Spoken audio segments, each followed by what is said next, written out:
CNN's admitting like this is going to be really, really tough for her.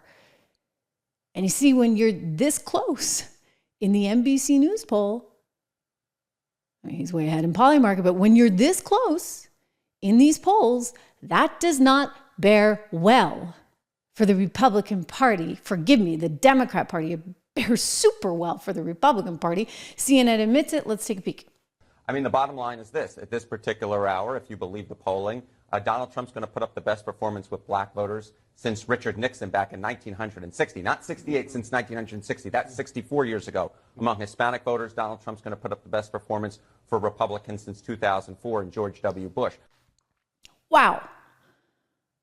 Okay, so the guy who's the racist, the guy who they say, you know, is this, that, and the other, I don't even want to say the things that they say about him, he's actually going to fare better than the black candidate? What's that about? Maybe, just maybe, ladies and gentlemen, the American public is no longer thinking in terms of color. Maybe they're no longer black versus white. Maybe they're actually just like, hey, the economy kind of stinks.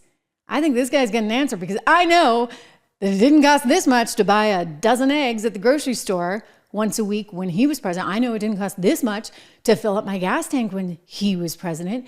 So maybe the whole color thing doesn't really matter.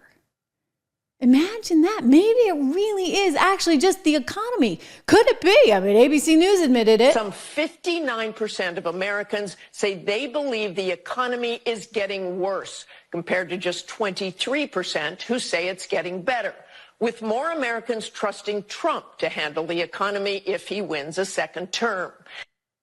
Because you know what? He actually had a pretty good economy. And wages grew the most, adjusted for inflation, that they had grown since the 1950s. You got to go back to JFK to see anything like that. We were onshoring jobs. We were onshoring money. And I knew going in there, because I know him, he was going to say, look at this GDP print. He was going to be so happy to throw up the GDP numbers. And that would be the be all end all. He's all about, okay, I want to show you the numbers, right? I want the receipts. I want to be able to show you what we're doing. And he was able to prove that, other than, you know, the economy getting shut down completely, which I still believe was a mistake, and I stand by that. Other than the economy shutting down and us dropping more than 30%, only to, by the way, the next quarter be back up more than 30%. So it was like a blip. He had a pretty good run. And then you look at this. Okay, he tweeted this out, actually. This is pretty good. This is updated numbers given the CPI data that we just got, Consumer Price Index. And you see rent up 23% since Kamala and Joe came to town. You got groceries up 22%, electricity up 31%. Look at this, eggs up 69%, airfare up 25%.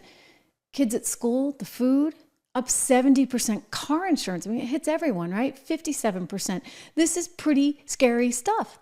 And so sure enough, yes, CNN's coming around admitting to the reality of Donald Trump likely winning the presidency. ABC News is having to admit that people see him as stronger on the economy.